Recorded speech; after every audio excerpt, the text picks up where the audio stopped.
मनुष्य की असली जिंदगी किस काम के लिए मिली है, आज वो चीज़ बाबा जी हम लोगों को बताएंगे। सफल जिंदगी कैसे होगी, वो चीज़ बाबा जी आज हम लोगों को बताएंगे। तो आप सभी लोग बैठिए, अभी एक प्रार्थना होगी। पहले मैं बोलूँगा, आप लोग दोहराना।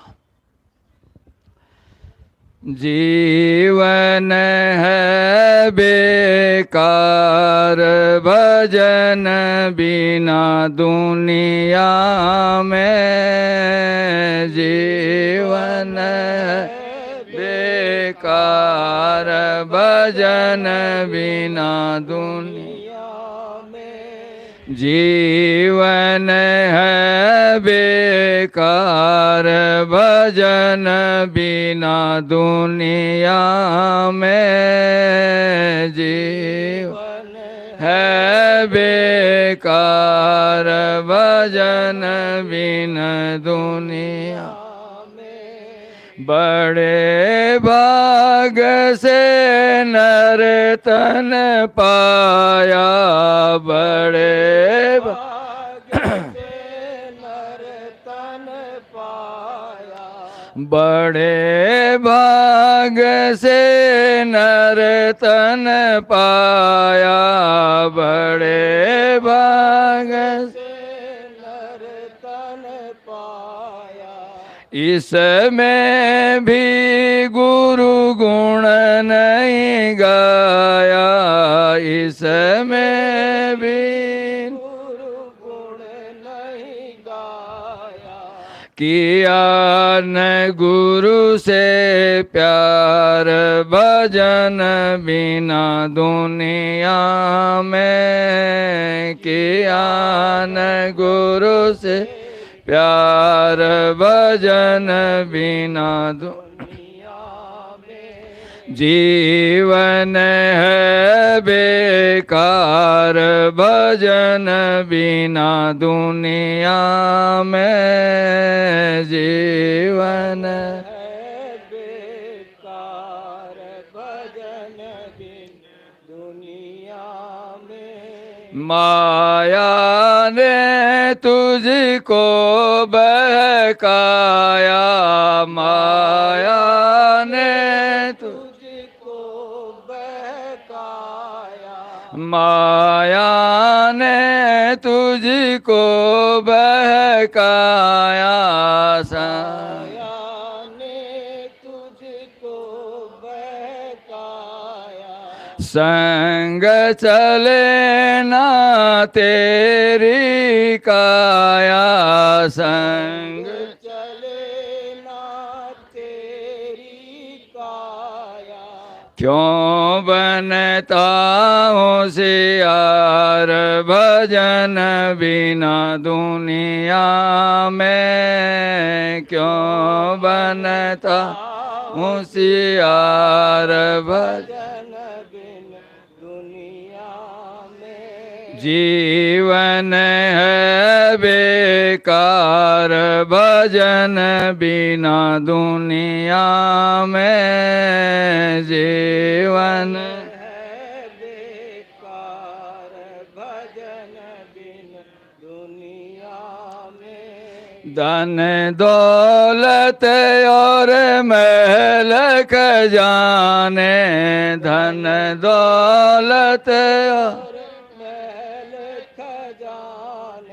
धन दौलत और महल खजाने, धन दौलत और महल खजाने, जिनको मूर्ख अपना जाने, जिनको मूर्ख जाएगा हाथ पसार भजन बिना दुनिया में, जाएगा हाथ पसार भजन बिना दुनिया में, जीवन है बेकार भजन बिना दुनिया में, जीवन है बेकार भजन बिना क्या लेकर तू आया संग में, क्या लेकर क्या लेकर तू आया संग में, क्या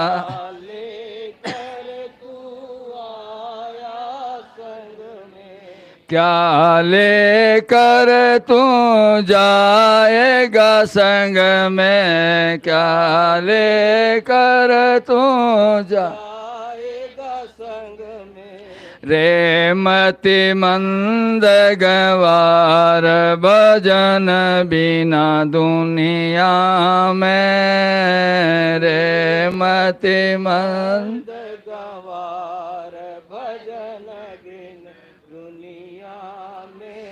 जीवन है बेकार भजन बिना दुनिया में, जीवन है बेकार भजन बिना दुनिया में। जब यमदूत लेने को आवे, जब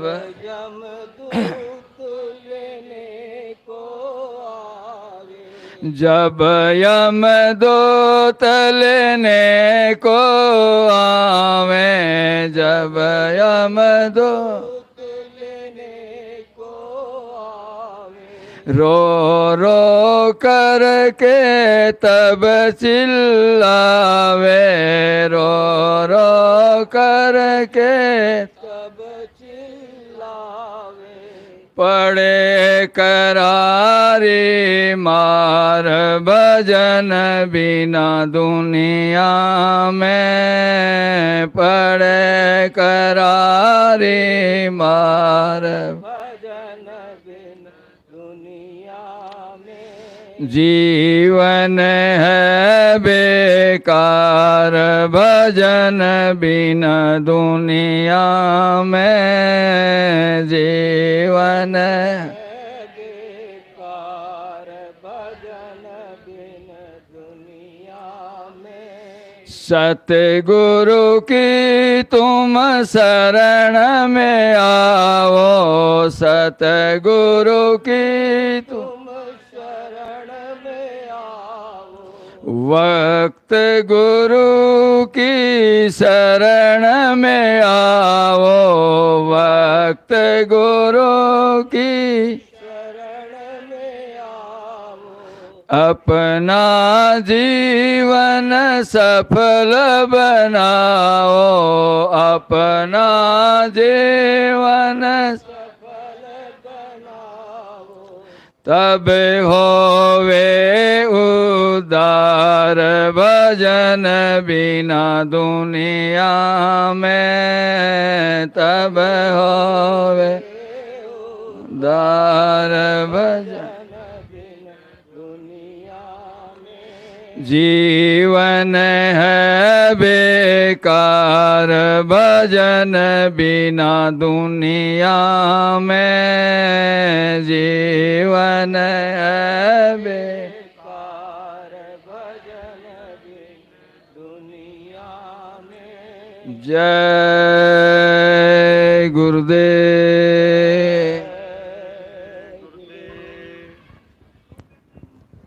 जय गुरुदेव। जय गुरुदेव। गुरु बिना मैलो माना को धोई, गुरु बिना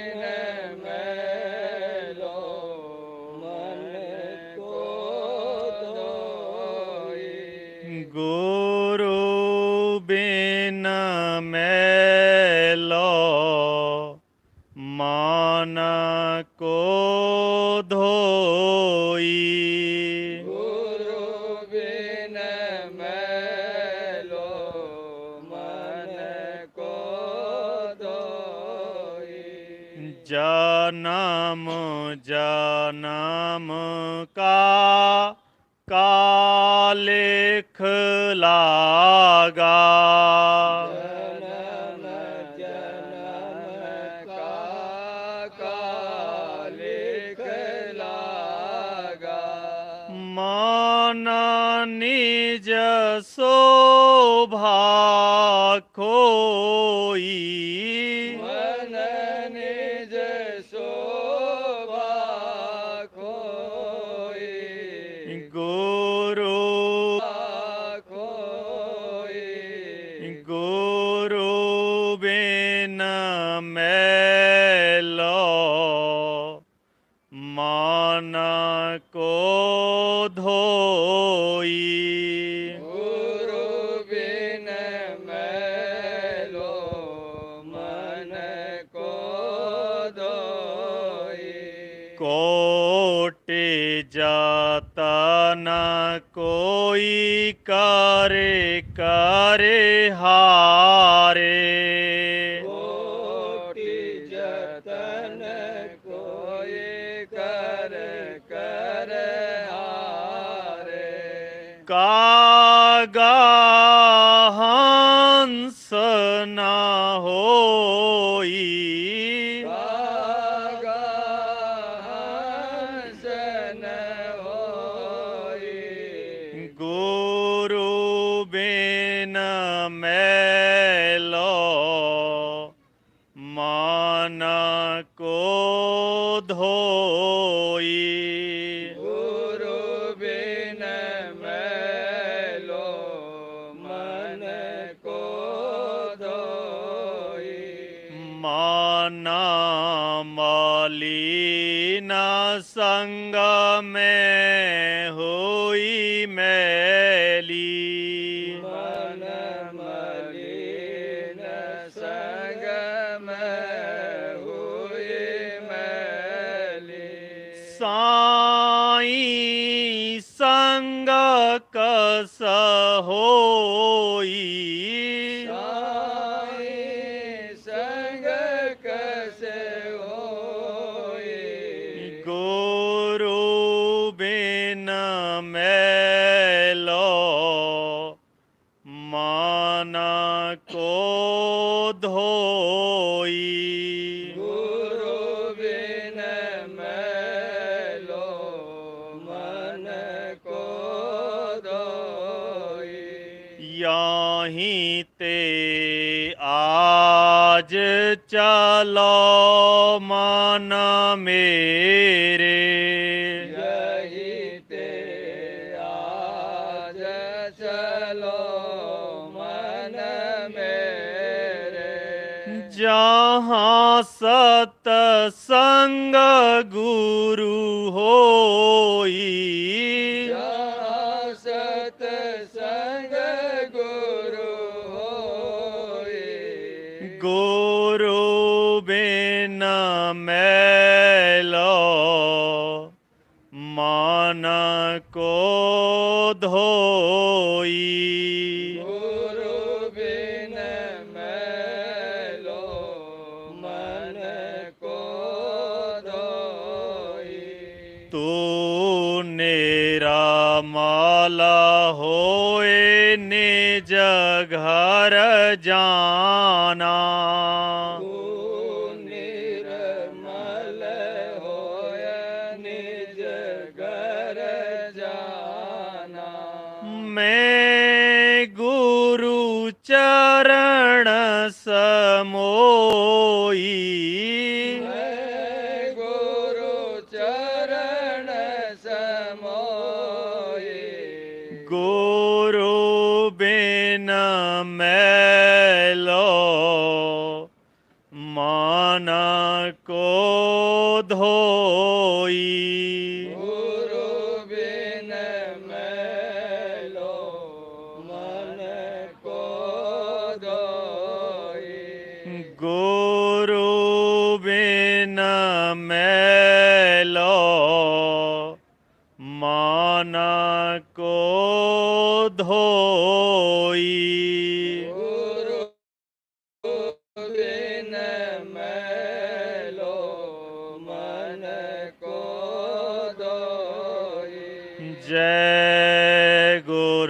जय गुरुदेव जय गुरुदेव जय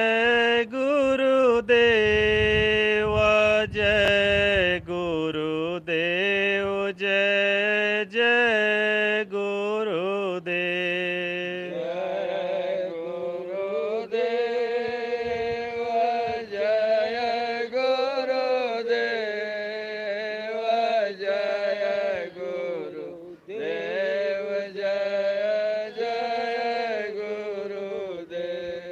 जय गुरुदेव जय गुरुदेव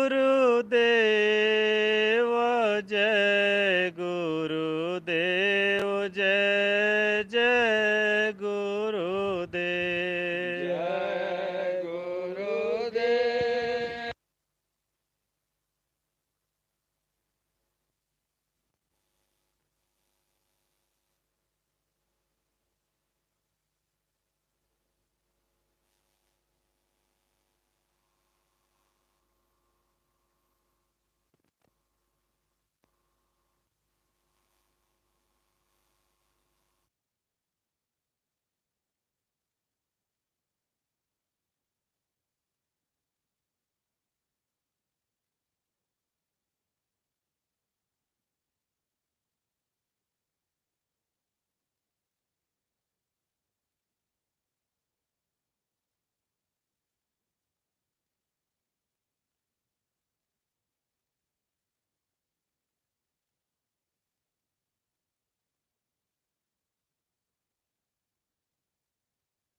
जय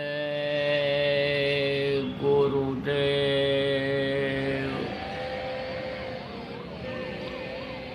जय गुरुदेव जय गुरुदेव जय गुरुदेव नाम किसका जय गुरुदेव नाम किसका प्रभु का पावन नाम प्रभु का पावन नाम जय गुरुदेव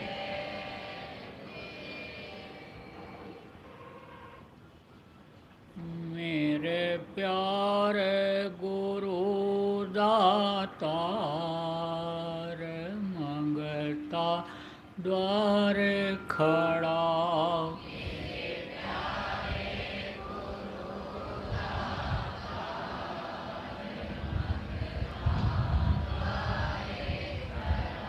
मैं रहा पुकार पुकार हर कर देखो जरा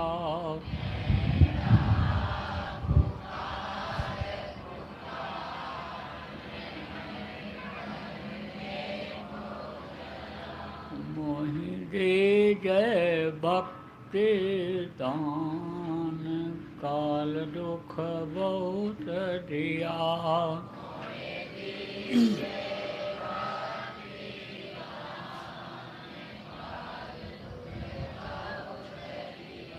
मेरी तड़प उठी अमान दरस को तरस रहा।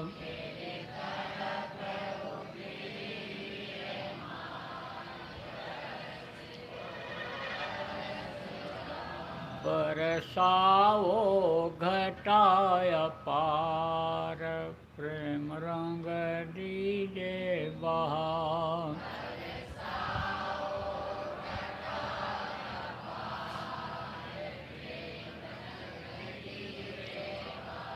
सुरति भी गए अमीरस धार तन मन होवे हरा।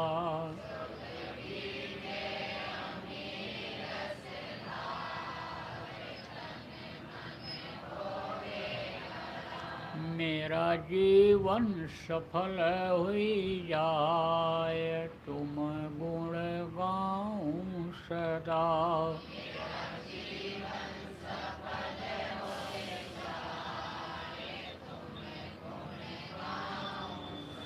मैं नीच अधम नाकार तुम्हारे द्वारे पड़ा।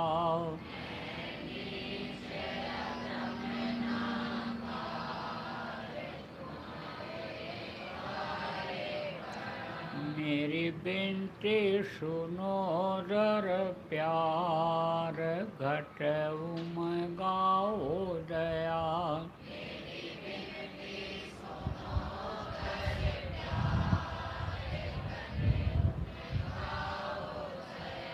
स्वामी ये पिता हमार जल्दी पार किया।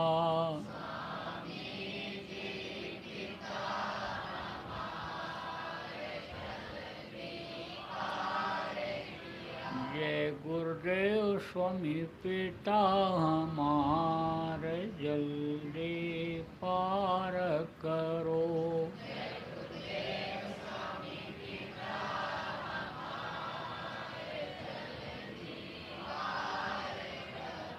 मेरे प्यारे गुरु दातार मंगता द्वारे खड़ा।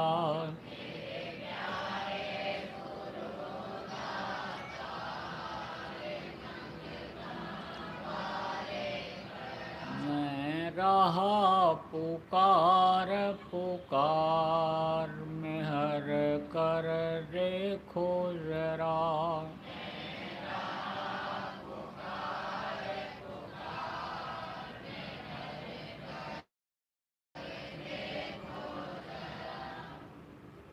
जय गुरुदेव।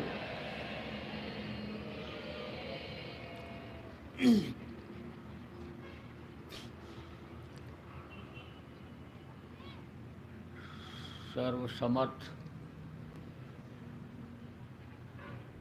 सर्वत्र स्मरणीय परम पूज्य गुरु जी महाराज, उपस्थित सभी सत्संगी साधक धर्म प्रेमी बच्चियों एवं बच्चियों,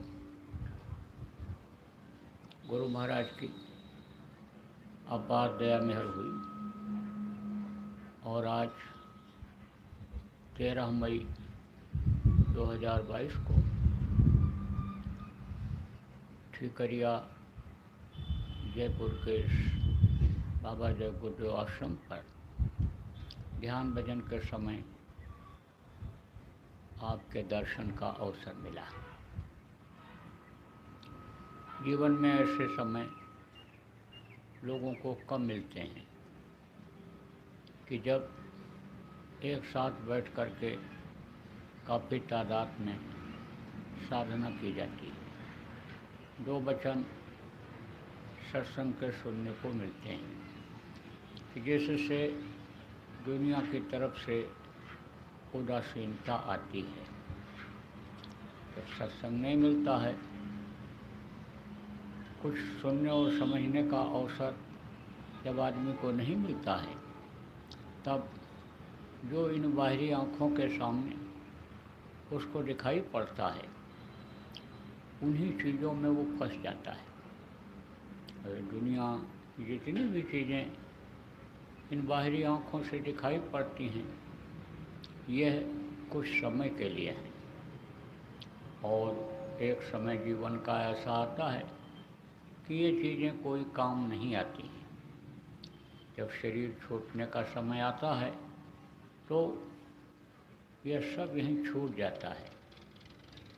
अब जब कुछ सुनने को मिलता है, समझने को मिलता है, तब आदमी को ज्ञान होता है, तब उधर ध्यान जाता है, किधर? मौत की तरफ। और नहीं तो प्रभु को आदमी भूला रहता है, मौत को भूला रहता है। कभी याद भी आती है, कब याद आती है? जब किसी मुर्दा को जलवाने के लिए जाते हैं और मुर्दा ही दिखाई पड़ता है जब तक वहाँ रहते हैं। लोगों से जब बातों को सुनते हैं तब थोड़ा सा ज्ञान होता है, थोड़ी सी जानकारी आदमी की बढ़ती है कि भाई बात तो सब सही है। कितना सब कुछ करने के बाद और देखो ये कोई चीज़ अपने साथ नहीं ले गए, सब यहीं छोड़ करके चले गए। ये कहावत सत्य है, ना कुछ लेकर आए ना कुछ लेकर जाएगा। सोच समझ ले रे मन मूर्ख, आखिर में पछताएगा। अब इस चीज़ का दिमाग में तो आता है, ये चीज़ दिमाग में तो आती है, लेकिन यह हाथ पैर आँख कान जिस काम को करने में लगा रहता है, शमशान घाट से आने के बाद उसी काम में फिर लग जाता है, भूल जाता है मौत को। लेकिन जब सत्संग मिलता है और सत्संग से सीख ली जाती है कि भाई मौत को सामने रखो, पता नहीं कब आ जाए। और प्रेमियों, इस समय कलयुग में किसी के ज़िंदगी का कोई भरोसा नहीं है कि कब किसको यह शरीर छोड़ने का हुक्म हो जाए और शरीर छोड़ देना पड़े। तो ऐसे समय में तो सबको मौत याद कर रखना ही चाहिए। अब आप ये समझो कि मौत को जब याद कर लिया जाए, तब ये सोचा जाए कि भाई मौत के बाद ये जो जीवात्मा है ये हमारी कहाँ जाएगी, इसका क्या हाल होगा, इसके बारे में जानकारी की जाए, फिर इसको नरकों से जाने में बचाया जाए, तकलीफ़ों से बचाया जाए। तो सत्संग का जो मुख्य यानी समझ लो कि पॉइंट है, या समझो कि जो शुरुआती बात है ये है। देखो प्रेमियों, ये जो मनुष्य शरीर आपको मिला है ये देव दुर्लभ शरीर है। आप ये समझो कि देवता लोग इसके लिए 24 घंटे तरसते रहते हैं कि हमको भी थोड़े समय के लिए मनुष्य शरीर मिलता तो हम अपना काम बना लेते।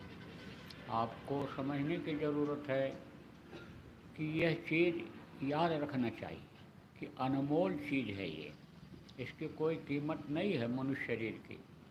लेकिन ये जो मनुष्य शरीर को चलाने का पाने का समय मिला हुआ है, यह हमारा समय बेकार चला जा रहा है। कहा ना, हीरा जन्म अनमोल मिला और कौड़ी बदले जाए। दिन में दिन गंवाया ने रात गंवाया सोए कर, और दिन गंवाया खाए। और मानुष जन्म अनमोल मिला, कौड़ी बदले जाए। कौड़ी बदलने का मतलब क्या होता है? देखो पहले यह डॉलर रुपया और इस तरह की चीज़ें नहीं थी, ये 2000 1000 का नोट नहीं थे। उस समय पर रुपया था, उस समय पर आना पाई था, उस समय पर कौड़ी थी। आप ये समझो 4 पैसे के एक आना होता था और 1 पैसे में कौड़ी होती थी, छदाम होता था, शेर वाले पैसे चलते थे। ये सब अलग अलग नाम था इनका, इसको करेंसी कहते हो आप इस समय पर। तो कौड़ी कि कोई कीमत नहीं होती, सबसे छोटा सिक्का मतलब समझ लो छोटी चीज़ कौड़ी होती है। तो एक था बहुत बड़ा व्यापारी, हीरा का धंधा करता था। तो एक बहुत कीमती हीरा अपनी औरत को ला करके दिया और कहा कि इसको संभाल करके रख ले, तेरी हालत कभी ख़राब हो तो तू इसको बेच करके अपना काम चला लेना। उसने संभाल करके रख लिया।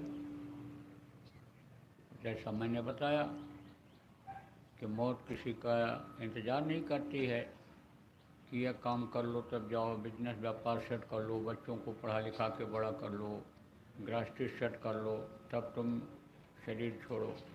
मौत आ गई और शरीर छूट गया।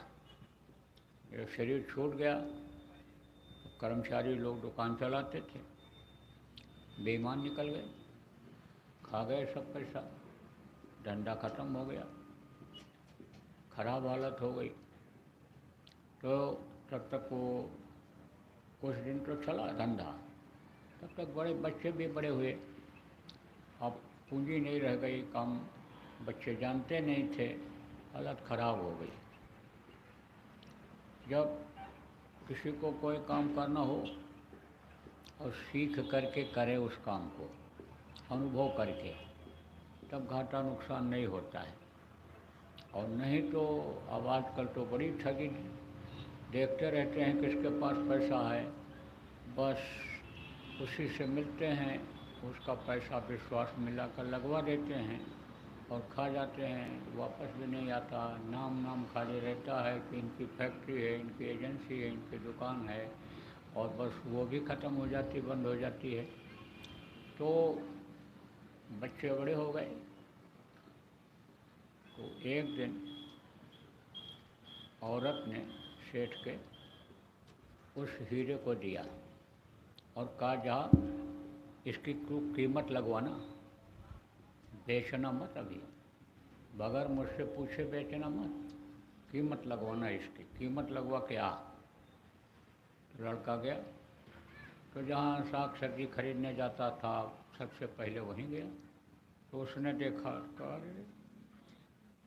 ये है तो चमकीला पत्थर, ले ले 2 मूली ले ले, इसके बदले बच्चे खेलेंगे।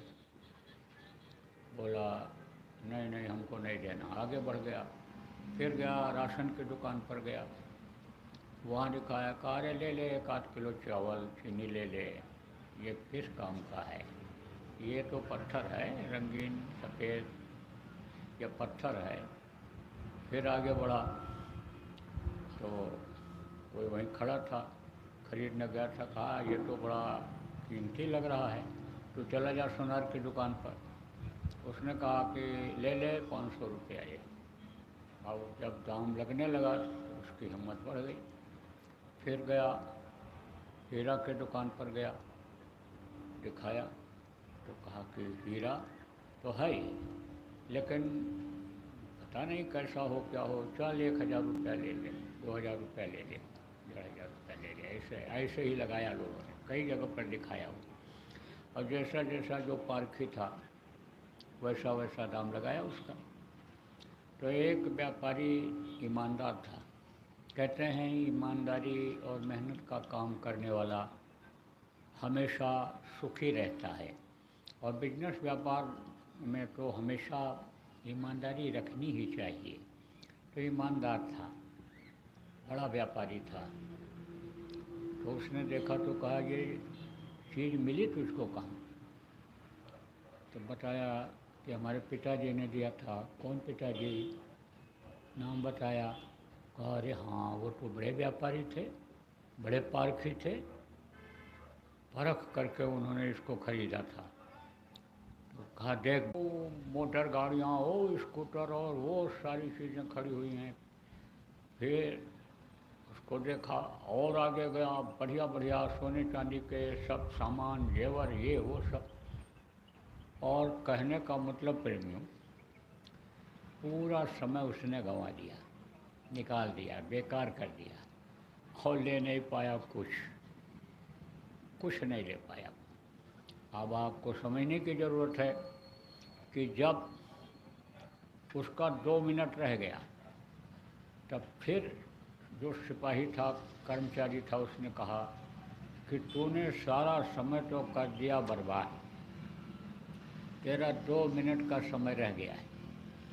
2 मिनट में जो कुछ तुझको लेना है ले ले, और नहीं तो तेरा वो सामान गया जो सेठ के पास तू रख करके आया है। अब जल्दी जल्दी जाने लगा, फिर देख रहा है क्या लें क्या लें क्या लें, उसी को देखता रह गया और समय निकल गया। जब 1 मिनट रह गया, बोले अब जल्दी करो, निकलो निकलो निकलो, ले लो कुछ जो लेना है। तो क्या पड़ा हुआ था वहाँ, खोटी चवन्नी, खोटी अठन्नी और ये कौड़ी और ये छदाम जो खराब पड़े हुए थे, यानी जो उस समय करेंसी जिसको कहते हो, रुपया पैसा का काम करते थे, वो पड़े हुए थे, बोरी में रखे हुए थे। और बस उसी कौड़ी की बोरी लेकर के और बाहर चला गया। अब आप ये समझो कि वो हीरा तो उसने रख लिया और उसके बदले इसको क्या मिला, कौड़ी मिला। तो हीरा जन्म, ये जो मनुष्य शरीर है ये हीरा है और ये कौड़ी बदले जा रहा है, जिसकी कोई कीमत नहीं है। उस समय कौड़ी की भी बहुत हल्की फुल्की कीमत थी। जैसे इस समय पर चवन्नी भी चलती है, 25 पैसा जिसको कहते हो, अठन्नी भी चलती है, चलन में है, सरकारी उसमें अभी है, अभी समझो खारिज नहीं हुई है, रिजेक्ट नहीं हुई है। लेकिन चवन्नी अठन्नी लेकर किसी दुकान पर जाओ तो देखेगा मैले कुचैले कपड़े में है तो डांट लगाएगा, गाली देगा। आप अप टू डेट हो, कोट पैंट पहने हुए हो, टाई लगाए हो, लेकर जाओ तो हाथ जोड़ देगा, कहेगा साहब इसका हम आपको क्या दें। कहो भाई कुछ दे दो, मिठाई दे दो, नमकीन दे दो, कुछ दे दो, खाने पीने भूख लगी है, कहेगा साहब ऐसे खा लो, इसको भी आप रख लो, लेकिन इसके बदले हम आपको क्या दें। ऐसे ही प्रेमियों समझो आप कि यह समय आपका बेकार जा रहा है। जैसे वो आगाह कर रहा था, 15 मिनट निकल गया, 25 मिनट निकल गया, 60 मिनट निकल गया। ऐसे ये जो यानी जन्मदिन आते हैं, ये त्यौहार आते हैं, ये क्या बताते हैं कि 1 महीना निकल गया, ये सावन निकल गया, भादो निकल गया, जनवरी निकल गई, फरवरी निकल गई। ये क्या बताते हैं कि यह समय निकल गया। ऐसे जीवन का समय निकल जाता है। जन्मदिन मनाया तो जाता है, लेकिन जन्मदिन का मतलब क्या होता है ये लोगों के समझ में नहीं आ रहा है। तो ये जीवन कौड़ी बदले जा रहा है। ये बेशकीमती हीरे का ये यानी समझो कि यह जो खोल है मनुष्य शरीर, ये आपके पास है। देखो हीरा ही रखते हैं तो हीरे को जिस डिब्बी में रखते हैं उसकी भी कीमत होती है, उसको भी संभाल करके ही रखते हैं। तलवार को रखते हैं, चाहे वो चांदी की ही तलवार क्यों न हो, लोहे में हो, लेकिन उस लोहे के म्यान की भी कीमत होती है। ऐसे इस शरीर की भी कीमत है। क्यों?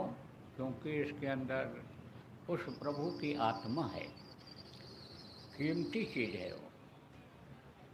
इस दुनिया में, संसार में उसकी कीमत को कोई आंक नहीं सकता है, ना आप समझो कि उसको बदले के रूप में दे सकता है। किसी की जान चली गई या जान जा रही है, किसी डॉक्टर को, किसी वैज्ञानिक को, किसी मुल्ला पुजारी को आप पूरा राज दे दो, आप ज़मीन जायदाद दे दो, आपके पास हीरा मोती जो भी कीमती चीज़ इस दुनिया की है उसको दे दो, लेकिन जान कोई बचा सकता है? नहीं बचा सकता है। तो इस जीवात्मा की कीमत है। और जीवात्मा कौन है? यह परमात्मा की अंश है।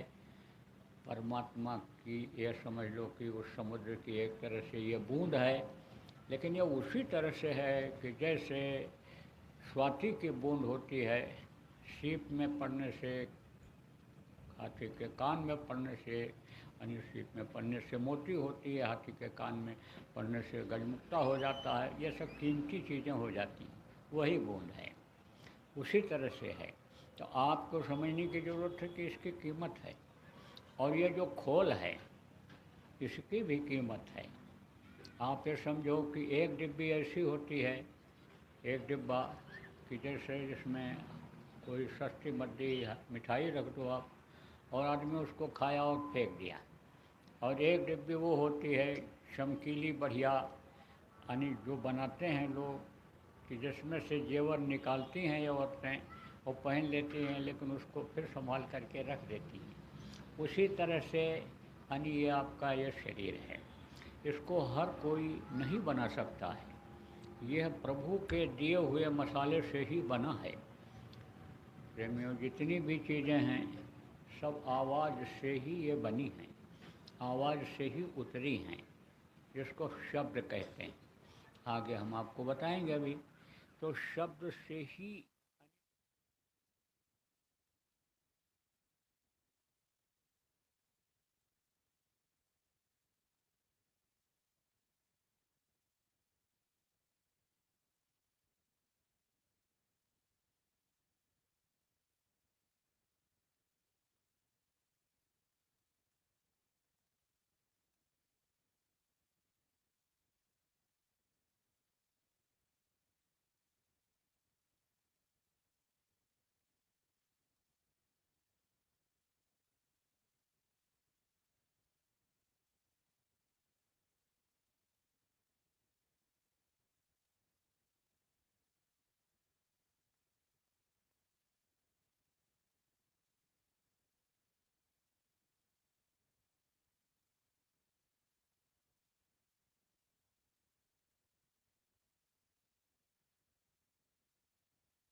अरे आवाज़ सुनाई पड़ी?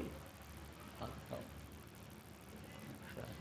मैं जो मैं बोल रहा हूँ आपको साफ सुनाई पड़ता है? अच्छा, अगर ना सुनाई पड़े तो ऐसे ऐसे हाथ हिला देना, ऐसे 2-3 लोग 4 लोग ऐसे 30 में, तो हमको मालूम हो जाएगा नहीं सुनाई पड़ता है। इनके विचारों की कोई गलती नहीं है, काम पक्का करते हैं।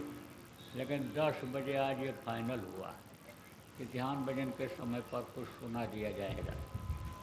और मैं जब कल आया तो कल से ही कई बार लोग कह चुके नामदान मिल जाता, नामदान चाहिए, नामदान दे दीजिए। तो हमने कहा चलो भाई आए हैं दे देते हैं। वैसे तो अभी भंडारे का कार्यक्रम होगा उज्जैन में 26, 27 और 28 मई को, इसी महीने, तो वहाँ नामदान दिया जाएगा। वहाँ तो स्वास्थ्य ठीक रहा, परिस्थिति अनुकूल रही गुरु महाराज दया से, तो रोज़ नामदान होगा। लेकिन नामदान इसलिए दे दूँगा कि मान लो परिस्थिति बस कोई न पहुँच पावे या किसी का समय ही पूरा हो जाए, तो कम से कम नाम पाएगा, करने लग जाएगा, तो मनुष्य शरीर का अधिकारी तो हो जाएगा। इसलिए नामदान देने में संकोच नहीं करता हूँ। नामदान दे दिया जाएगा। अब आज जो नए लोग आए हो, नामदान क्या चीज़ होता है, नाम क्या होता है, इसको तो अभी बाद में बताऊंगा। अभी तो आपको ये बता रहा हूँ कि मनुष्य शरीर बनता कैसे और इसकी कीमत क्यों ज़्यादा है, इसलिए आपको ये भी बताना ज़रूरी है। तो आप ये समझो, ये जितनी भी चीज़ें बनी हुई हैं, चाहे ज़मीन हो, चाहे आसमान हो, चाहे हवा हो, पानी हो, पेड़ पौधे हों, चाहे खुशबूदार फूल हों, साधारण फूल दिखावे के हों, अनाज देखो कई तरह के बने हैं, कई तरह के फल बने हैं, तो ये सब किससे बने हैं? यह सब प्रकृति से बने। प्रकृति किसको कहते हैं? प्रकृति यानी एक शक्ति उतारी गई है ऊपर से, उसके यानी समझो कि असर से, उसके समझो रेंज से ये चीज़ें बनी हैं। किसके लिए बनाया है? मनुष्य के लिए ही बनाया है, लेकिन एक दूसरे पर निर्भर हैं। अभी देखो, पेड़ पौधे जहाँ नहीं होते हैं, हवा वहाँ ठीक से नहीं मिलती है। आप देखो, जहाँ आदमी नहीं होते हैं, देख रेख नहीं करते हैं, वहाँ पेड़ पौधे लग नहीं पाते हैं, लग भी गए तो फल नहीं दे पाते हैं। एक दूसरे से सब जुड़े हुए हैं और सबको ज़रूरत है। अब देखो, ये धरती है, आसमान है, आप ये समझो आग है, पानी है, इनकी सबकी ज़रूरत पड़ती है। कब? माँ के पेट में ही ज़रूरत पड़ती है। किसको ज़रूरत पड़ती है? बच्चे को बढ़ने में, पलने में। और माँ को इनकी ज़रूरत पड़ती है स्वयं को जिंदा रखने के लिए, और उसी ताकत से अपने बच्चे के पालन के लिए, उसको तैयार करने के लिए इसकी ज़रूरत पड़ती है। तो एक दूसरे से ये चीज़ें बनाई गई हैं, एक के बाद दूसरा, दूसरे के बाद तीसरा, तीसरे के बाद चौथा, ये इस तरह से ऊपर से उतारा गया है, बनाया गया है। तो सबसे पहले आप ये समझो कि सूर्य और चंद्रमा ये कहाँ हैं? ऊपर में हैं। इनके लोग काफ़ी ऊपर हैं, जो यहाँ से इन बाहरी आँखों से दिखाई पड़ते हैं। तो इन सब के ऊपर हैं, इन बाहरी आँखों से नहीं दिखाई पड़ते हैं, क्योंकि वो बहुत दूर हैं। इसकी सीमा है, किसकी सीमा है? इन आँखों की। कुछ ही दूर तक इससे दिखाई पड़ता है। ऐसे ये चूँकि बीच में कुछ नहीं है, जैसे बादल आ जाता है तो ये छिप जाते हैं, बादल हट जाता है तो ये दिखाई पड़ते हैं। तो जब बीच में कोई चीज़ नहीं है तो नहीं दिखाई पड़ता है। इस आँख से भी दूर तक देखा जा सकता है, अगर वातावरण साफ है, कोई धुआं नहीं है, कोई यानी ओस नहीं है, यानी जिसको आप कहते हो कि कोहरा जिसको कहते हो वो नहीं है, धूल आंधी नहीं है, तो इन आँखों से भी दूर तक देखा जा सकता है। लेकिन ये चीज़ें अगर नज़दीक हैं तो इन आँखों से भी नहीं देखा जा सकता है। तो ऐसे ये सूरज और चंद्रमा ये जो दिखाई पड़ते हैं, आप ये समझो कि ये है यानी किसको तैयार करते हैं? इस हवा को, पानी को, धरती को। शुरू में ऐसे ही किया इन्होंने। आप समझो आकाश तत्व में, आकाश में घर्षण होता है, तो उसमें से यानी समझो निगेटिव और पॉजिटिव जिसको कहते हैं, यानी धन और ऋण, ये दो तार हैं, गर्म और ठंडा जिसको कहते हो, ये दोनों जब मिलते हैं तब बल्ब जलता है, एक तार से नहीं जल सकता है। ऐसे ही ये दो शक्तियाँ हैं, ये इससे उत्पत्ति हुई है। किसकी? आप फिर समझो हवा बना इससे सबसे पहले, और हवा में घर्षण हुआ।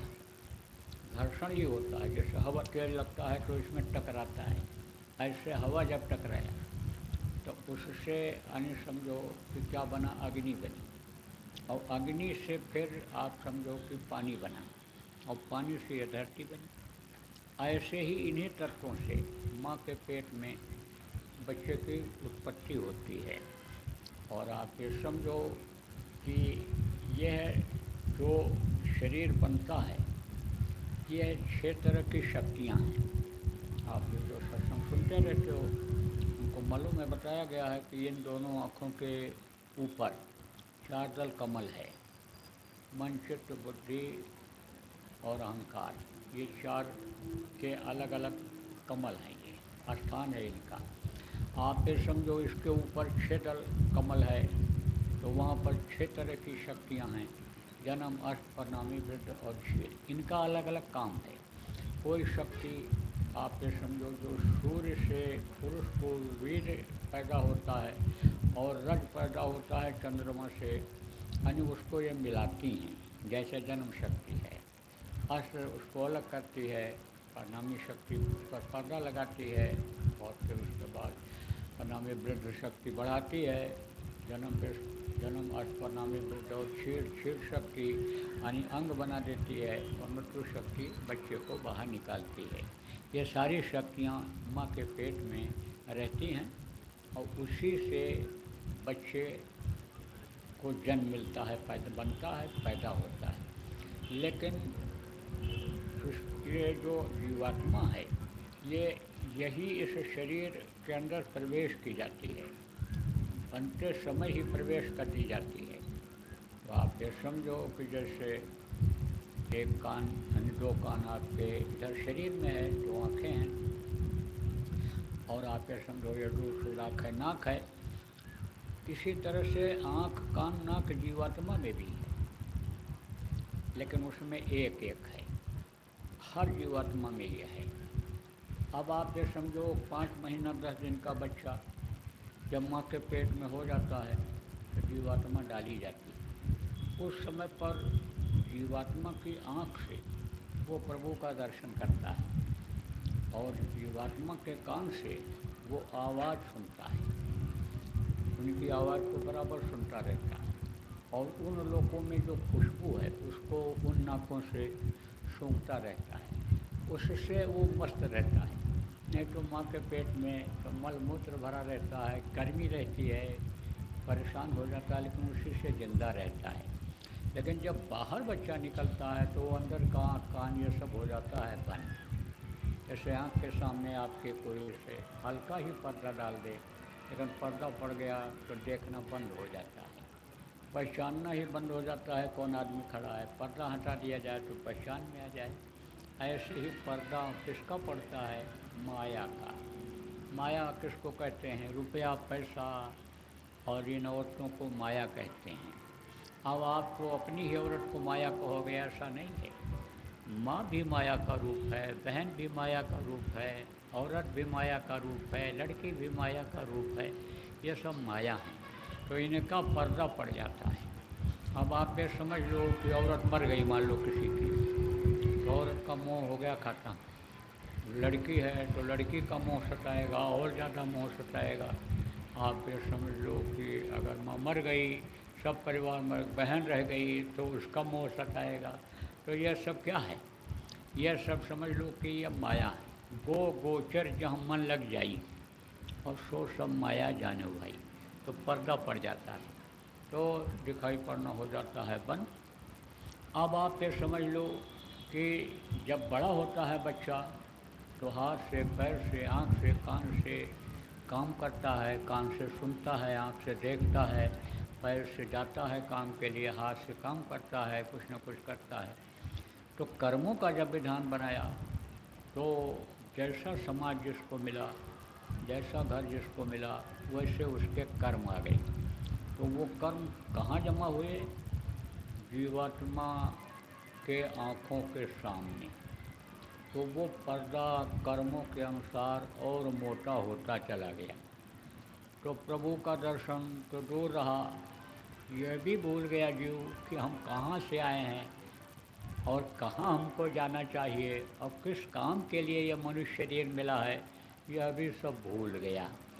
और भूल करके बस वही खाओ पियो मौज करो मस्ती करो, जैसे सब लोग कर रहे हैं, ऐसे तुम भी करो, धन इकट्ठा करो, मान प्रतिष्ठा इज्जत बढ़ाओ, इसी में आदमी लग जाता है। अब जब इसमें लग गया तो समय तो सबका पूरा होना है, क्योंकि यह मृत्यु लोक है।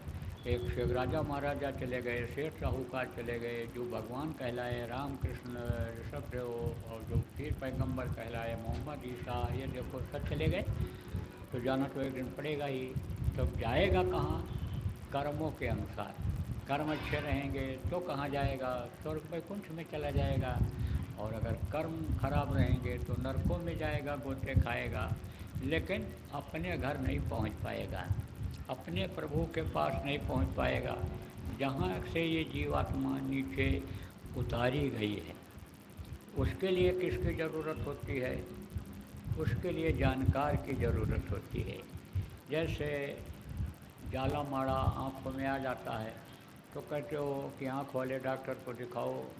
वो देखता है तो कहता है भाई ये ले जाओ, दवाई डालो, यह अंजन लगाओ, इससे तुम्हारा मैल साफ़ हो जाएगा। नहीं साफ़ होता है तो फिर वो ऑपरेशन करता है, कहता है कि ये पर्दा हटाना पड़ेगा, मोतियाबिंद हो गया है इसलिए नहीं दिखाई पड़ रहा है। तो उसको वो पर्दा को हटाता है तो उसको क्या कहते हैं? वैद्य कहते हैं, डॉक्टर कहते हैं। ऐसे ही अंदर में जो पर्दा लगा हुआ है उसको जो हटाते हैं उनको सतगुरु वैद्य कहते हैं, उनको संत सतगुरु कहते हैं, समर्थ गुरु कहते हैं। तो जब वो मिलते हैं और वो रास्ता बताते हैं तब आप फिर समझ लो कि प्रभु का दर्शन इसी मनुष्य शरीर में होता है। जिनको हुआ इसी में हुआ। आज तक शरीर छोड़ करके जो गया सपने में भी उसको दर्शन नहीं मिला। और बहुत से लोग यानी जो भ्रम और भूल में रह गए, अटके रह गए। कैसे अटके रह गए यदि आपको बता दें, देखो शरीर की रचना में ही आपका ध्यान आकृष्ट करता हूँ। यह जीवात्मा जो है ये दोनों आँखों के बीच में बैठी हुई है और यहीं से पूरे शरीर को ये चलाती है। किसके द्वारा चलाती है? चक्रों के द्वारा चलाती है। इसको कमल कहते हैं। अब आप ये समझो कि यहाँ यानी समझो कि ये कंठ चक्र है, ये आप ये समझो हृदय चक्र है, ये समझो नाभि चक्र है, इंद्रिय पेशाब वाली जगह वहाँ चक्र है, गुदा स्थान सबसे नीचे है जहाँ से मल त्याग करते हैं। तो यहाँ पर एक चक्र है, यहीं से पूरे शरीर का संचालन होता है। लेकिन शरीर चलता तो इससे है। आप ये समझो शरीर के अंदर गति कब आती है, चाल कब होता है इसके अंदर कि जब आज्ञा चक्र जिसको कहते हैं, जहाँ पर ये जीवात्मा बैठी हुई है, जिसको तीसरा दिल कहते हैं, जिसको शूनेत्र कहते हैं। शूनेत्र क्यों कहते हैं? इन त्रिदेवों में तीनों जो देवता हैं ब्रह्मा विष्णु महेश, सबसे नीचे स्थान किसका है? शिव का है।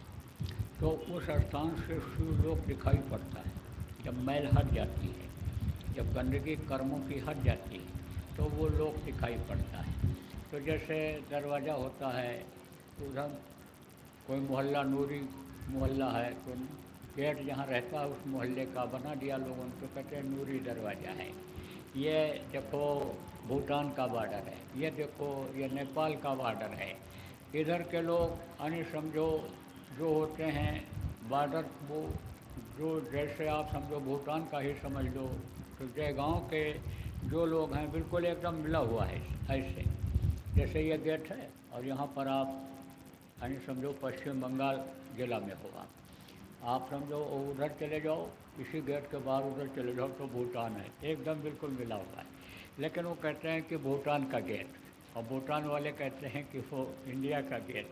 तो ऐसे ही उनको दिखाई पड़ता है। जब यानी उधर के लोग हैं उनको ये इंडिया दिखाई पड़ती है, भारत दिखाई पड़ता है, भारत के लोगों को भूटान दिखाई पड़ता है। ऐसे ही वहाँ से शिवलोक दिखाई पड़ता है। शिवलोक दिखाई पड़ता है इसलिए उसको शिवनेत्र भी कहते हैं। इन दोनों आँखों के बीच में जो सुराख है उस सुराख को शिवनेत्र भी कहते हैं। तीसरी आँख भी कहते हैं, थर्ड आई कहा मुसलमानों यानी ईसा मसीह ने। तो आप ये समझो कि रूहानी आँख भी कहा मुसलमानों। तो वो यह जीवात्मा वहीं बैठी हुई है वहीं पर, और वहीं से ये ताकत देती है। आप ये समझो मन को, चित्त को, बुद्धि को, यह सब ताकत देती है।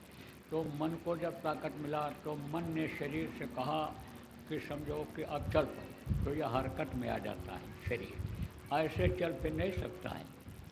जीवात्मा के यानी ताकत से ये शरीर तो पड़ा रहेगा, लेकिन चलेगा नहीं जब तक वो मन नहीं कहेगा।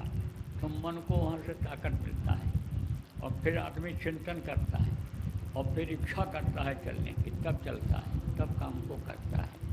तो ये चक्रों के द्वारा यानी समझो ये शरीर चलाया जाता है। तो पहले के समय में आदि युगों में जब समझो आपके ये नहीं आए थे कौन संतों ने ऊपर का भेद नहीं खोला था, तब तक जो जहाँ तक पहुँचा उन्हीं को सब कुछ मान लिया।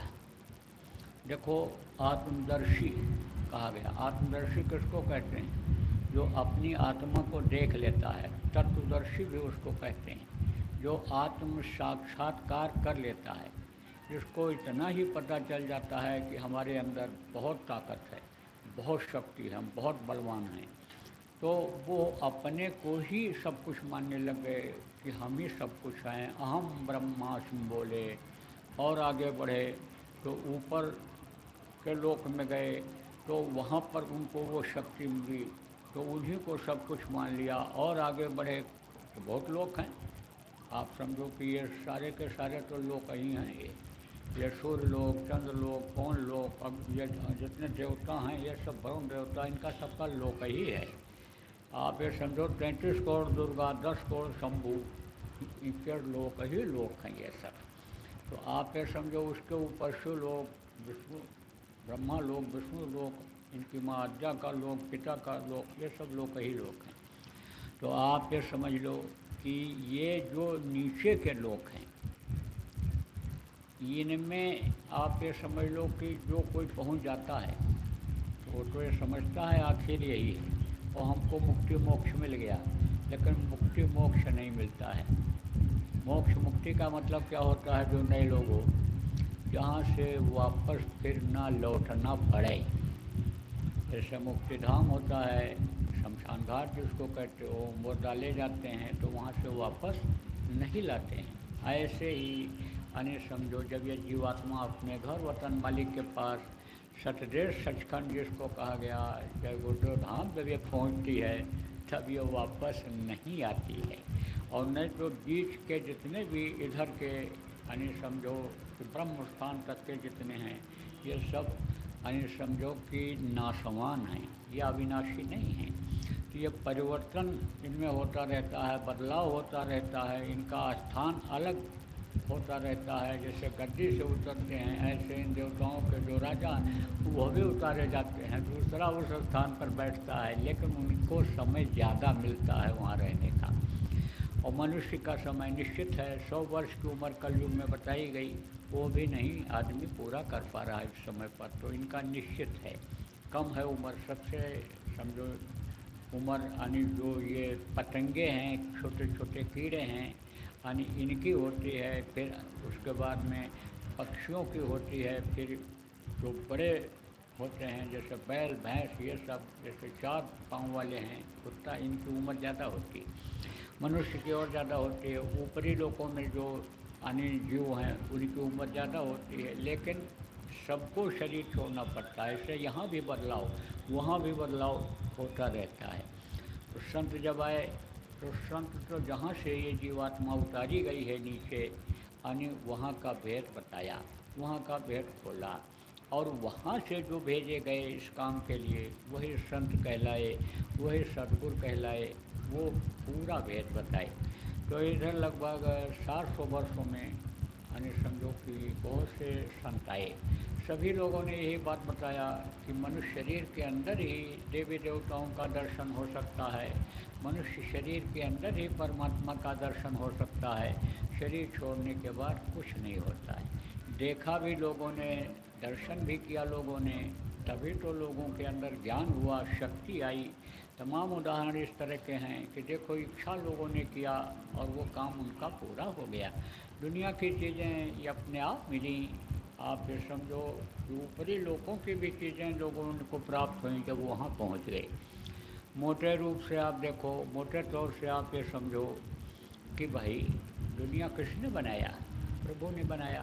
अब दुनिया बनाने वाला मिल जाए तो दुनिया की चीज़ों के लिए कोई कमी रह जाएगी? कोई कमी नहीं रह जाएगी। लेकिन दुनिया की चीज़ें ये छूट जाने वाली हैं, ये तो आसानी से मिल जाती हैं।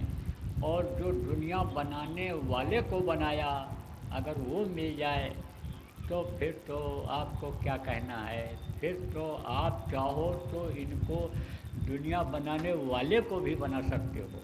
इतनी प्रेम में आपके अंदर वो शक्ति है। लेकिन वही कि इसकी कीमत आपको पता नहीं चला। ये कौड़ी बदले जाए, बेशकीमती हीरा समझो। उसके पास, बच्चे के पास जो उदाहरण देकर अभी समझाया आपको था, लेकिन कौड़ी बदले चला गया। तो कौड़ी बदले अपना जाने पाओ। अभी तक तो आप भ्रम में रहे, भूल में रहे, अभी तक तो आपको कोई बताया नहीं। लेकिन अब कौड़ी बदले नहीं जाना चाहिए। अब इसकी कीमत समझो। और इसके अंदर जो ये जीवात्मा है, इसको जगाओ। ये सोई हुई है, अपने घर को, अपने वतन मालिक को ही ये भूल गई है। तो इसको जगाने की ज़रूरत है। अब ये जगेगी कब? जब वो कर्म हटेंगे, जब आपकी दिव्य दृष्टि खुलेगी। उसके लिए विचार और भावनाएं बदलनी पड़ेंगी आपको अपना खान पान बदलना पड़ेगा कि जिसकी वजह से ये कर्म आए हैं। कर्म किसकी वजह से ज़्यादा आते हैं? खान पान, चाल चलन खराब हो जाने की वजह से ये कर्म आते हैं। और वही यानी पर्दा आँखों के सामने का मोटा करते चले जाते हैं। देखो, अन्न मनुष्य का भोजन है। अब जब कोई पशुओं का मांस, पक्षियों का मांस खाने लगेगा, अंडा खाने लगेगा और हत्या हिंसा होगी जब, तो कर्म आएंगे कि नहीं आएंगे? जब मशीन ये जो अंदर की है, पेट जो अंदर, ये आपके पेट के अंदर की मशीन है, ये प्रकृति ने बनाया अन्न खाने के लिए, फल फूल खाने के लिए। जानवरों का मांस इसमें जब डालोगे और उसका खून बनेगा तो बीमारी आएगी कि नहीं आएगी? बुद्धि खराब होगी कि नहीं होगी? खून का दौरा जब तेज होता है, देखो कहते हो दिमाग काम नहीं कर रहा है, गर्म हो जाता है खून, क्रोध आता है, कुछ सोच नहीं पाते हो क्या करना चाहिए। मार देता आदमी, काट देता है आदमी, आत्महत्या तक कर डालता है। जघन्य पाप जो कभी नहीं करना चाहिए वो भी आत्महत्या तक कर डालता है। तो आप ये समझो कि परहेज करना पड़ेगा। मांस का परहेज, मछली का परहेज, अंडे का परहेज, ऐसे नशे की चीज़ों का परहेज करना पड़ता है इसमें कि जिससे बुद्धि ही न काम करे। बुद्धि ही भ्रष्ट हो जाती है, कुछ नहीं पता रहता है जब नशा कर लेता है कि हमारे सामने कौन है, क्या कह रहा है, हम कर क्या रहे हैं।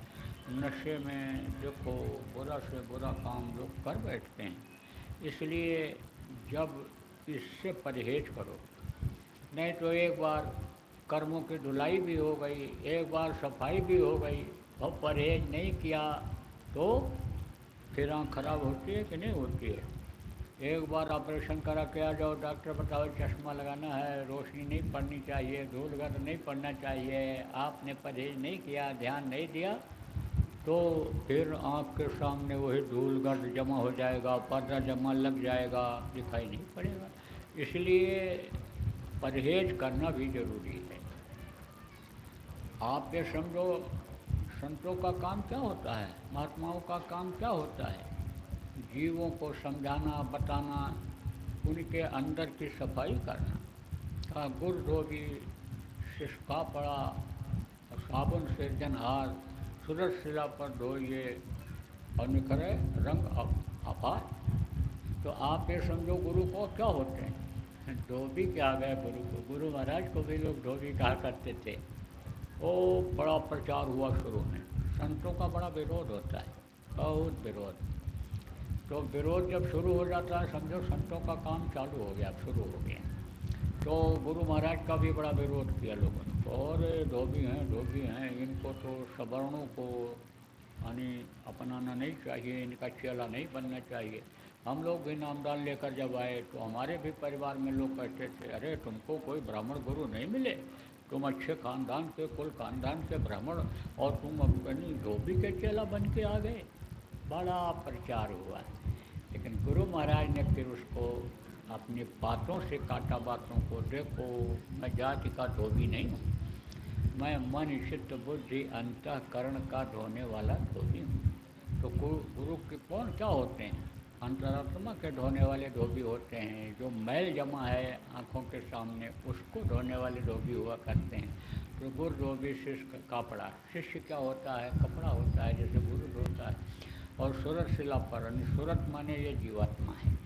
वहाँ से जब ये चलती है तब ये सूरत ही रहती है, लेकिन जब ये 5 तत्वों के इस पुतले में बंद कर दी जाती है तब इसका नाम जीव पड़ जाता है।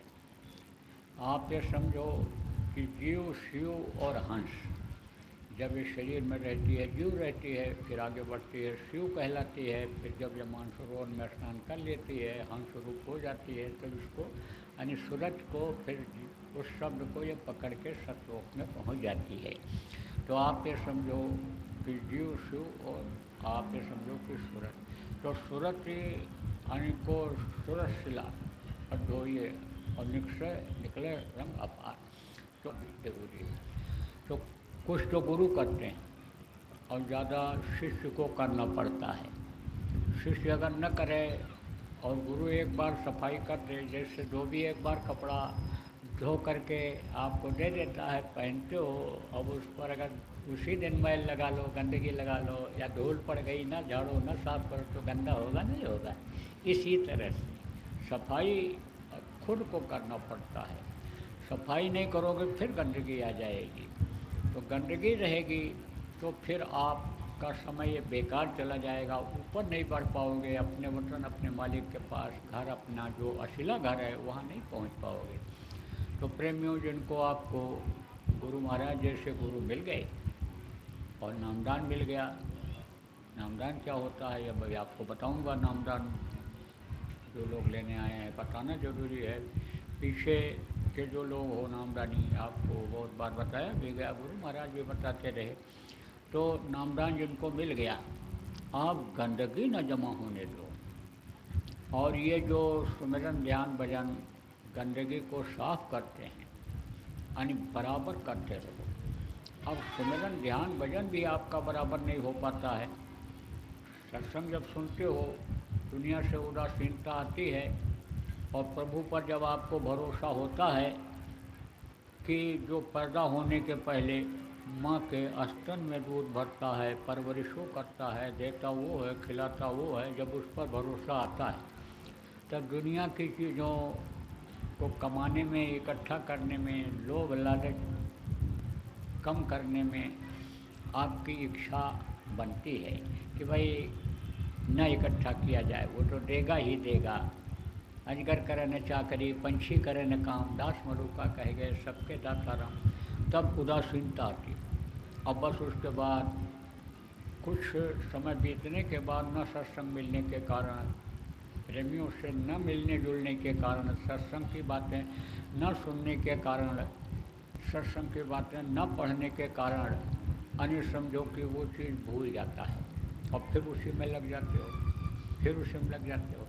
इसलिए नियम बनाना चाहिए कि हमको सत्संग भी सुनना है, हमको सुमिरन ध्यान भजन भी करना है, हमको अपने कि जिससे अपना देश, अपना पिता, अपना घर हमको बराबर याद आता रहे।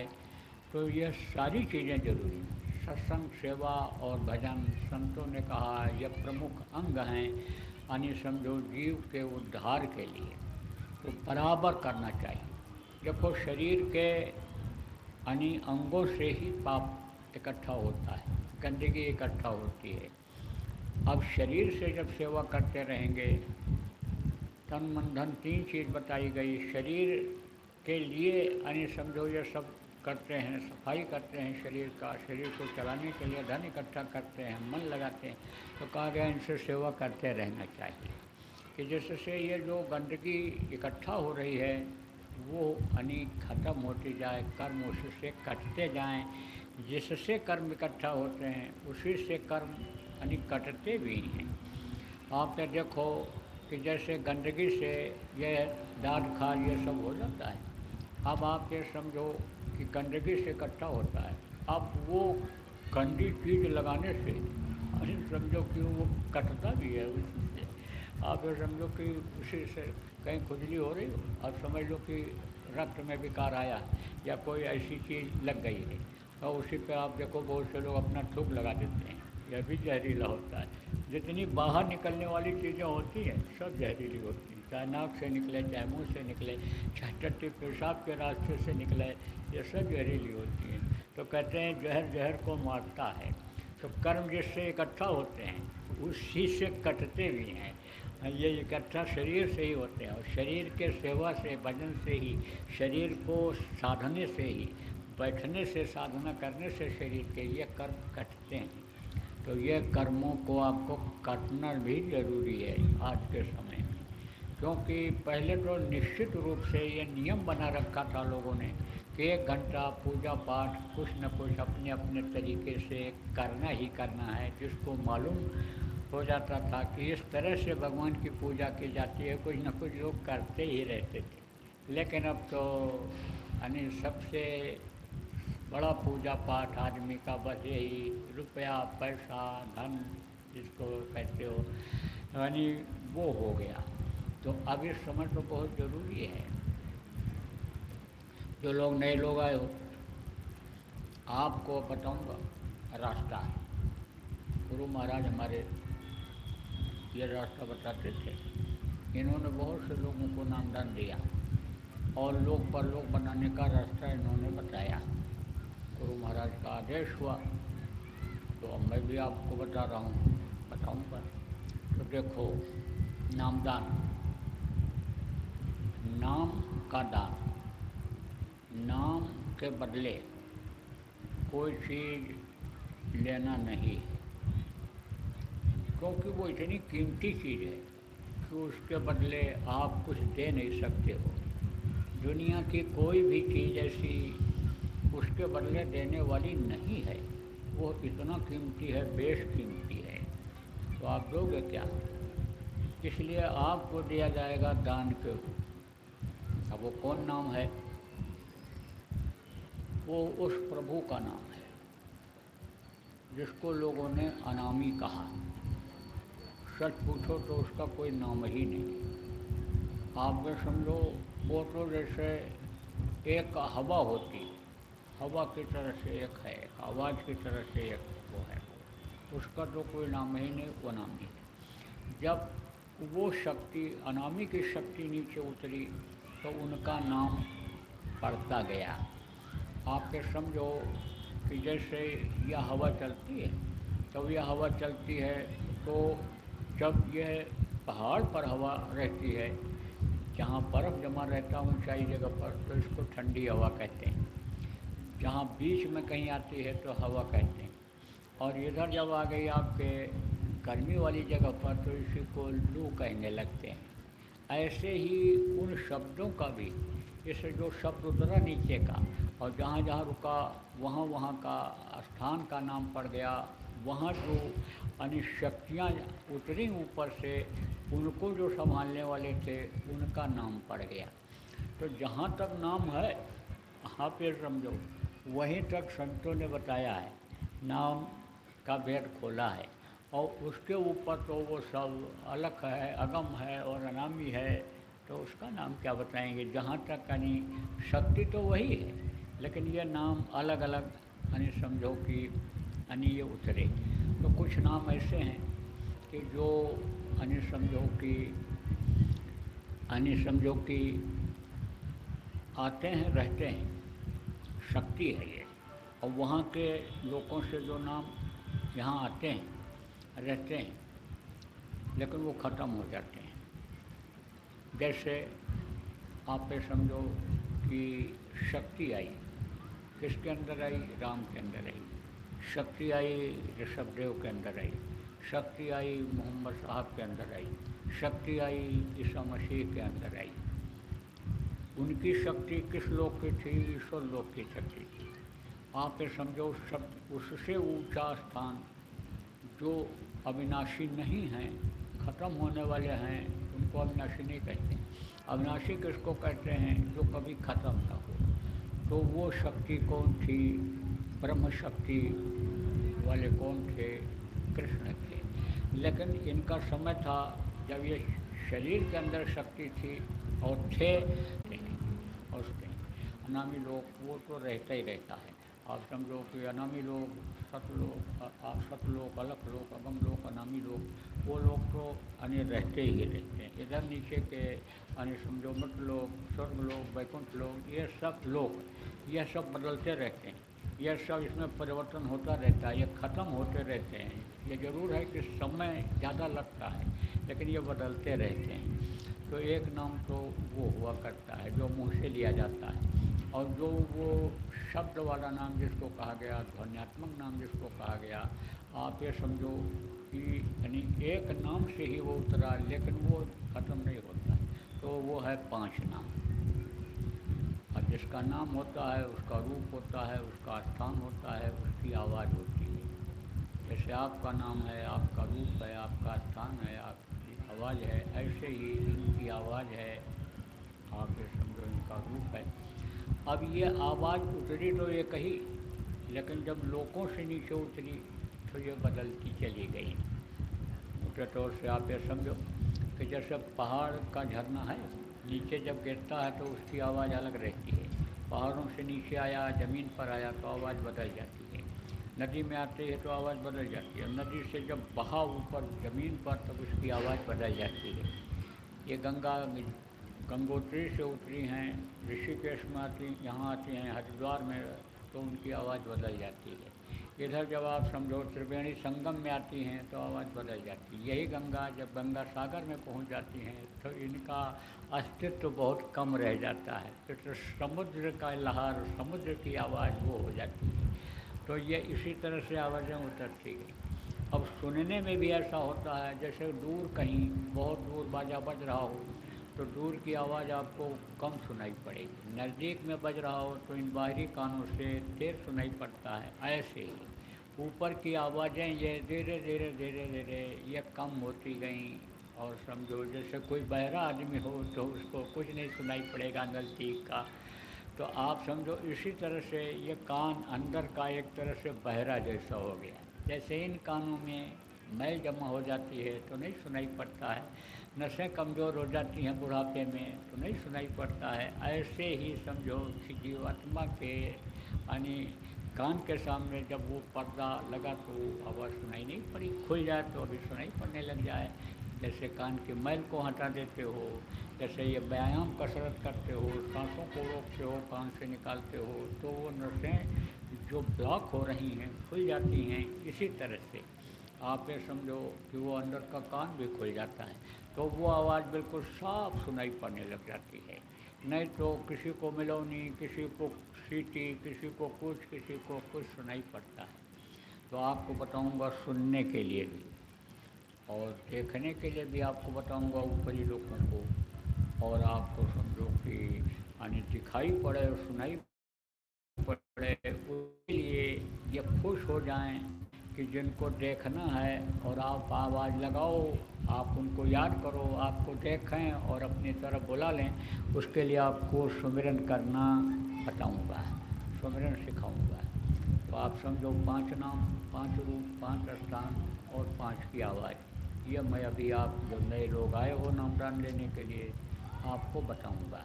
पुराने लोग आप दोहरा लो, ये मत सोचो कि भाई हमको मालूम है हम न दोहराएं न याद करें। देखो भूलने की आदत होती है आदमी की, भूल जाता है, और जो चीज़ न करो उसको ज़्यादा भूलता है। बच्चे कुछ पूछते हैं हमसे कि हम नीट की तैयारी कर लें, इंजीनियरिंग में बैठ जाएं, इसमें बैठ जाएं, और पूछो कितना साल हुआ छोड़े हुए पढ़ाई, कहते 5 साल 6 साल। अब सवाल पूछो कि क्या आपने अपने यानी ग्रेजुएशन में इस सवाल को पढ़ा था, बता सकते हो? बता नहीं पाएंगे, भूल जाता है। क्रम में अगर रहे, 1 साल पढ़ाई किया, दूसरे साल बैठ गए, तो पढ़ने की एक तो आदत बराबर बनी रहती है और बहुत सी चीज़ें याद रहती हैं। इसलिए तुरंत बैठना चाहिए बच्चों, कंपटीशन में बैठना है तो। और मार्क्स अगर अच्छे रहें तब तो बैठो, नहीं समय बेकार जाएगा। ये मत कहो हम IAS तैयारी कर रहे हैं, IAS कर रहे हैं, नीट की कर रहे हैं, इसकी कर रहे हैं, उसकी कर रहे हैं, समय बेकार जाएगा। पढ़ने में तेज हो, मेहनत कर ले जाओ तो समझो कि उसमें बैठो, छोटे कंपटीशन में बैठो। छोटे कंपटीशन में भी नहीं लायक हो तो पढ़ाई जब पूरी हो जाए तो कुछ न कुछ कर लो, कहीं भी नौकरी मिल जाए, कहीं भी काम मिल जाए तो उसको कर लो। महत्वाकांक्षा बराबर बनाए रखो कि हमको आगे बढ़ना है, टारगेट बनाए रखो, पढ़ाई करते रहो। यहाँ ज़्यादा आगे बढ़ पाओगे तो कुछ तो आगे बढ़ोगे। संतोष न करो, जब अच्छा काम मिल जाए, अच्छी नौकरी मिल जाए तो उसको कर लो। बच्चे और बच्चियों, आप समझ लो पूछने की किसी को ज़रूरत नहीं है। एक एक चीज़ आप लोग पूछते हो, गाड़ी खरीद लें, समझो कि शादी कर लें, घर बनवा लें कि क्या करें। अरे भाई, गृहस्थी का जो ज़रूरी काम है तो उसको तो आपको करना है। लड़का लड़की का शादी ब्याह नहीं करोगे, अपने मन से कर लेंगे तो भी जी का जंजाल बन जाएंगे।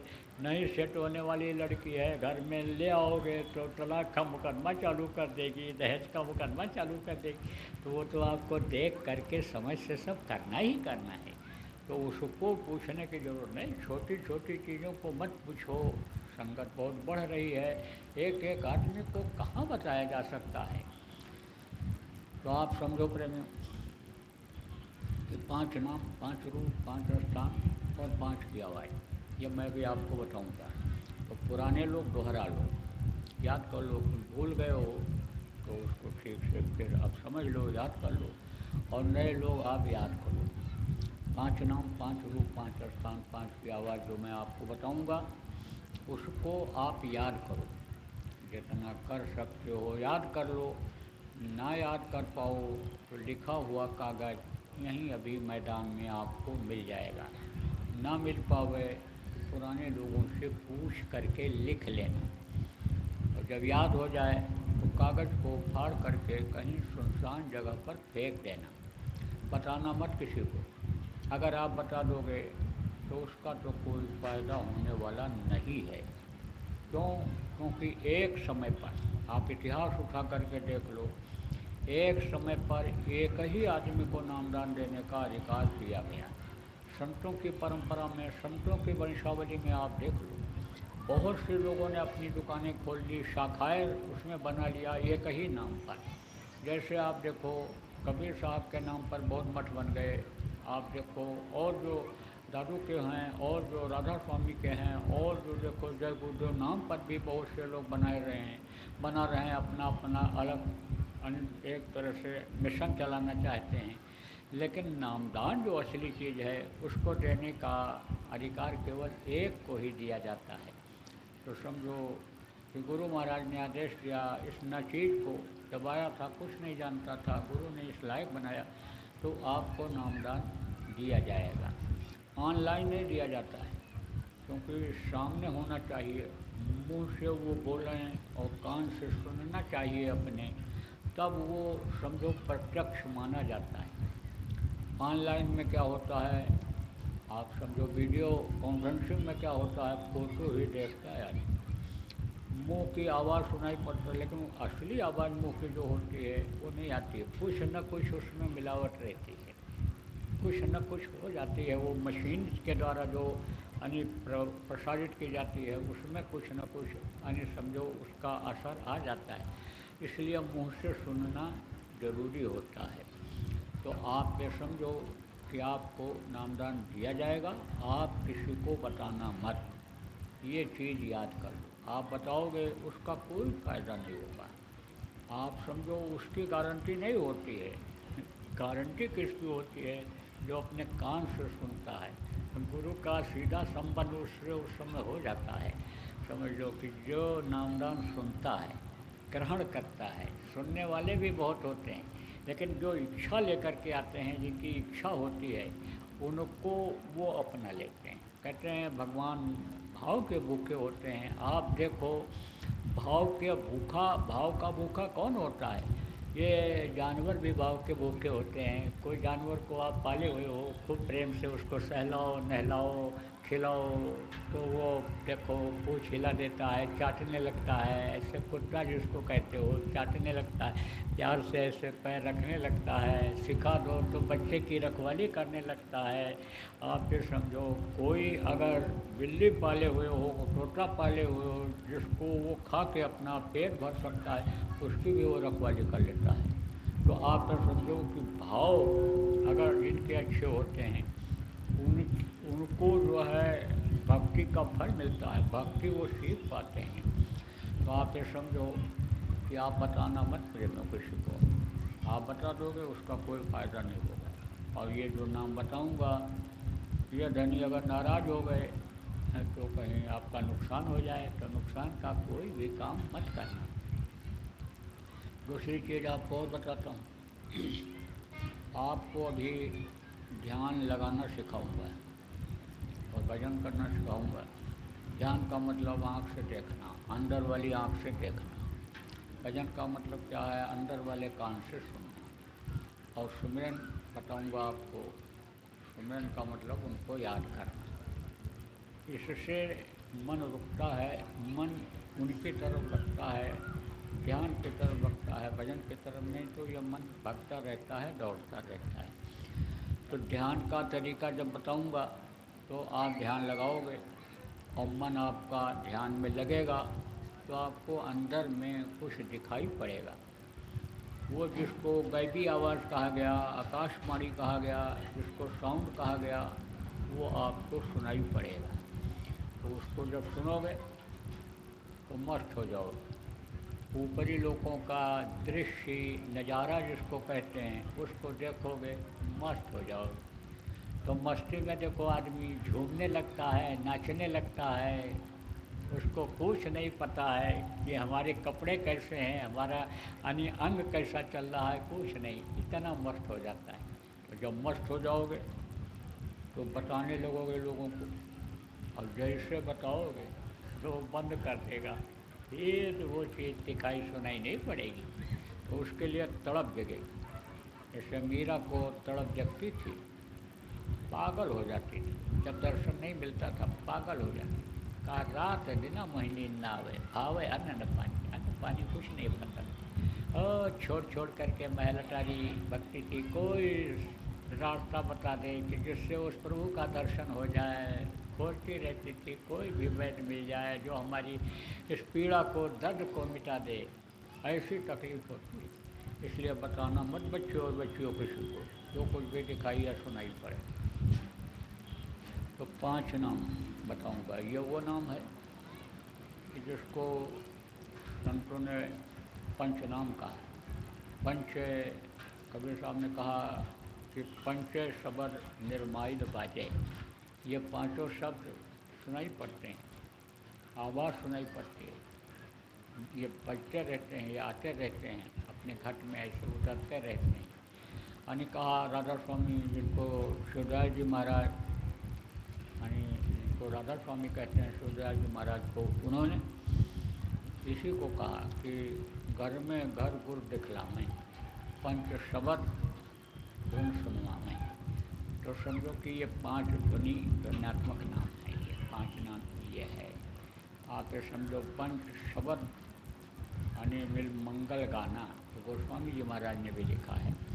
तो आप ये समझो ये आज का नाम नहीं है, आदिकाल का यह नाम है। अब संतों को इन नामों के बारे में जानकारी हुई, शब्दों के बारे में इनकी जानकारी हुई, तब उन्होंने इन वेद को बोलना शुरू कर दिया। पहले सबको नहीं मालूम था।